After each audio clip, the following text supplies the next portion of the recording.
8টা বাজে এখন। আমরা এই হোটেল থেকে বেরোলাম, বেরিয়ে পরে এখন পাত্রাতু ভ্যালির দিকে যাব। এই সামনে হচ্ছে রোড, এই রোড ধরেই যাব। তো চলো আগের দিকে যাওয়া যাক। 8:30টার সময় বেরিয়েছি, আর মোটামুটি পাত্রাতু ভ্যালি 24 কিলোমিটার বাকি আছে। এই ফার্স্ট ভিউ দেখতে পেলাম, সামনে গোপাল নরেন দাঁড়িয়ে আছে। তো দারুণ ভিউ লাগছে সামনে। চলো দেখা যাক কতটা ভালো পরিবেশ পাই। এই সামনে এত সুন্দর ভিউর মধ্যে এই হচ্ছে নরেনের সাইকেল, এই গোপালের, আর ওইখানে আমার। কি সুন্দর, দারুণ দারুণ। এই পাশ থেকে আমরা রাঁচি শহর থেকে আসলাম। সুন্দর পাহাড়ি একটা দৃশ্য দেখতে পেলাম, দেখতে পেয়ে আমরা একটু দাঁড়ালাম। এই সামনে সাইকেল আমরা পার্ক করেছি। এই হচ্ছে সুন্দর ভিউ, সামনে একদম পাহাড়। ও দারুণ। তো রাঁচির থেকে নামার সময়, পাত্রাতুর দিকে আসার সময় এখনও অবধি পুরোটাই ডাউন পেয়েছি। তো দেখি আগের দিকে কি হয়।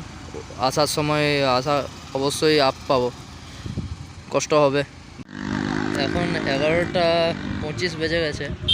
তো পাত্রাতু ভ্যালির ভিউ পয়েন্ট দেখতে পেয়েছি। এইখানে আমাদের 3টে সাইকেল, আর ওইদিকে পাত্রাতু ভ্যালির ভিউ পয়েন্ট সামনে যেয়ে দেখাচ্ছি। পাত্রাতু ভ্যালির ভিউ পয়েন্ট এই যে নিচে ছোট ছোট গাড়িগুলো দেখা যাচ্ছে।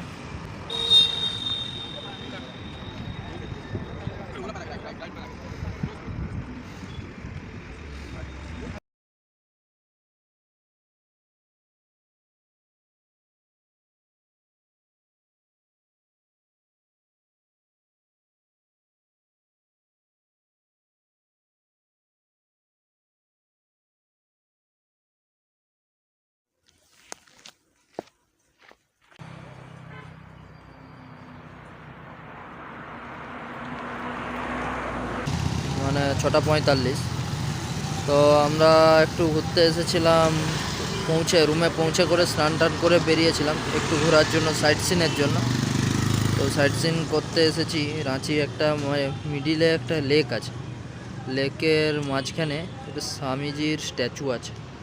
এই যে ব্রিজের, স্বামীজির কাছে যাওয়ার ব্রিজ, এই স্বামীজি।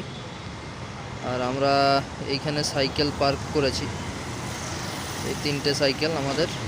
আর এই পুরো বড় একটা লেক রাঁচির মাঝখানে, খুব সুন্দর দেখাচ্ছে, চারদিকে আলো দিয়ে সাজানো আছে, আর চারপাশেই রাস্তা। এই যে সামনে গোপাল আর নরেন বসে আছে,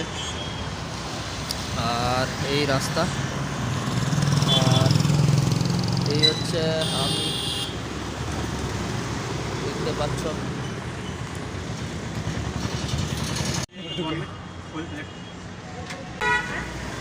খাবার